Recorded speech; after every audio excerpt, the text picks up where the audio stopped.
Rest and motion, ये बहुत normally use होने वाली टर्म्स हैं, लेकिन इनके पीछे एक पूरा फिनोमेना है, एक साइंस है. Today we are going to study the basic concept of rest and motion. इस पिक्चर में आप देख रहे हैं कि ये एक बच्ची है, स्टूडेंट है, which is on the cycle. ठीक है, अब जब ये मूव करती है, ठीक है, तो ये अपनी पोजीशन को चेंज कर रही है.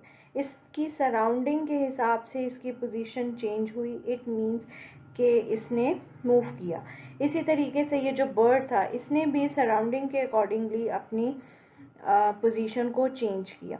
सो यहाँ पे हमने सराउंडिंग्स को रेफरेंस लिया और उसके हिसाब से देखा कि इन दोनों ऑब्जेक्ट्स ने अपनी पोजीशन को चेंज किया. सो जब भी बॉडी अपनी पोजीशन को चेंज करेगी with respect to its surrounding, with reference to its surrounding, तो हम उस ऑब्जेक्ट को कहेंगे that object is in motion. वो मूवमेंट में है, वो मोशन में है, वह अपनी पोजीशन को चेंज कर रहा है अपने सराउंडिंग से. इसी तरीके से जब ऑब्जेक्ट्स अगर अपनी पोजीशन को चेंज नहीं कर रहे हैं, ठीक है, वो अपनी पोजीशन को अपनी सराउंडिंग के अकॉर्डिंगली चेंज नहीं कर रहे, वो जहाँ पे थे वो वहीं पे हैं. As the boy is standing here, the tree is standing here. ये बिल्डिंग्स अपनी जगह मौजूद हैं, इन्होंने अपनी पोजीशन नहीं चेंज की. ये साइकिल स्टेशनरी कंडीशन में है, इसने भी अपनी पोजीशन को चेंज नहीं किया. सो ये सब रेस्ट में होगी. So when the body is not changing its position with respect to its surrounding, that situation is called rest situation. ठीक है, बॉडी की वो जो स्टेट होती है उसको हम रेस्ट स्टेट कहते हैं.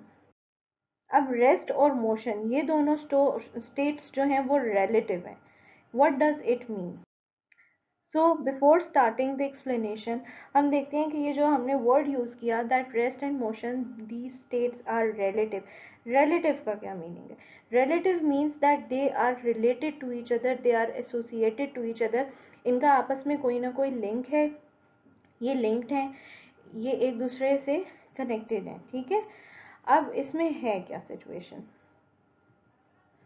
अ passenger sitting in a moving बस. ठीक है, ये एक बस है, इसके अंदर पैसेंजर्स बैठे हुए हैं और वो ये देखें, ये सिचुएशन है, ये इनसाइड द बस एक आपके पास व्यू है. यहाँ पे सब पैसेंजर्स अपनी पोजीशन पे बैठे हुए हैं, कोई भी पैसेंजर जो है वो मूव नहीं कर रहा, लेकिन ये सब एक दूसरे के अकॉर्डिंग बैठे हुए हैं, एक दूसरे के रेफरेंस के हिसाब से बैठे हुए हैं. ठीक है, लेकिन अगर यही एक बंदा जो है वो बस के बाहर खड़ा हुआ है, ठीक है, और वो देख रहा है कि बस मूव कर रही है, तो अब ये बंदा तो अपनी पोजीशन को मेंटेन कर रहा है, ठीक है, लेकिन इसकी सराउंडिंग में जो बस थी वो तो मूव कर रही है, और उसके अंदर जो पैसेंजर अभी उसको यहाँ नज़र आ रहा था, थोड़ी देर बाद जब बस मूव करती हुई इस पोजीशन पे आएगी तो अब वो पैसेंजर यहाँ आ गया. तो इसको तो यही लगेगा कि पैसेंजर ने अपनी पोजीशन को चेंज किया. So rest and motion are relative, ये एक दूसरे के साथ एसोसिएटेड होते हैं. ये डिपेंड कर रहा होता है कि ऑब्जर्वर किस फ्रेम ऑफ रेफरेंस में इनको देख रहा है, इनको ऑब्जर्व कर रहा है.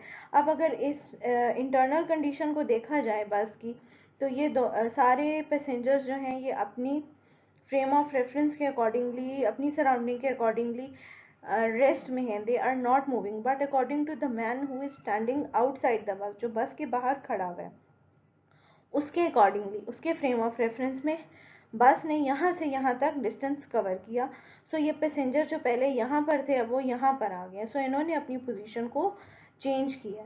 सो a passenger sitting in a moving bus is at rest because he or she is not changing his position with respect to other passengers or objects in the bus. But to an observer outside the bus, the passenger and the object inside the bus are in motion.